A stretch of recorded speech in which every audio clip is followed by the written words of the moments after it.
Договорот со Грција ќе овозможи спроведување на клучните реформи кои предстојат на Македонија на патот кон полноправно членство во НАТО, порача денеска секретарот за одбрана на САД Џејмс Матис по средбата со премиерот Зоран Заев и министерката за одбрана Радмила Шекеринска.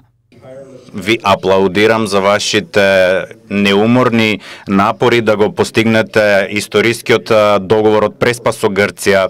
Знаеме дека тоа бараше трпелива дипломатија од страна на двете земји и компромисите се секогаш тешки. Господине премиер Заев, ви благодарам вам и на министерот Шекеринска за вашето лично водство во разрешувањето на овој неверојатно тежок спор за името.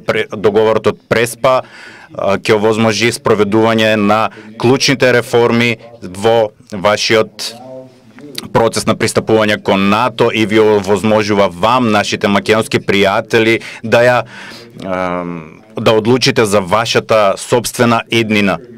Тој дополни дека граѓаните пак сега треба да ја искористат уникатната шанса за влез на земјата во најмокниот воен сојуз.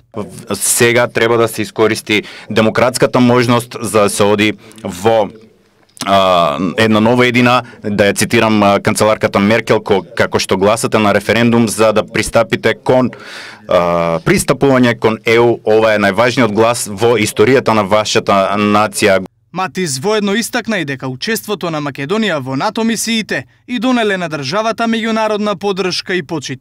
Соединетите американски држави го препознаваат вашето лидерство, господине премиер, како важна стабилизирачка сила во Балканот и пошироко.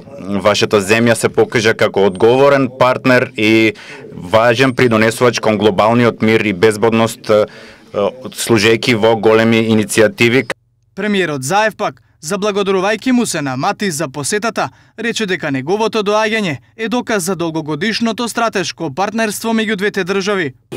Вашата посета е уште една потврда за афирмирање и охрабрување на нашето стратегиско партнерство и представува силен сигнал за исправноста на политиките на Република Македонија, што ги превзема на планот на промовирање на диалог, толеранција и регионална соработка.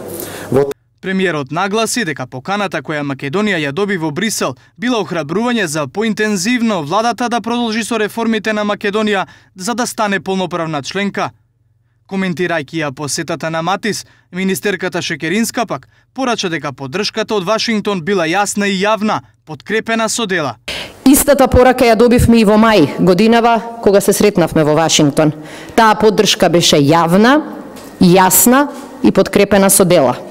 Тоа беше силен поттик за нас да продолжиме со реформите, политички, одбрамбени, да го решиме спорот со Грција, да ја добиеме поканата за НАТО, каде што вистински припаѓаме веќе долго време. Нашите граѓани со својот глас ќе постават нов тон во регионот и Република Македонија ќе биде на чело на тоа ново балканско поглавје.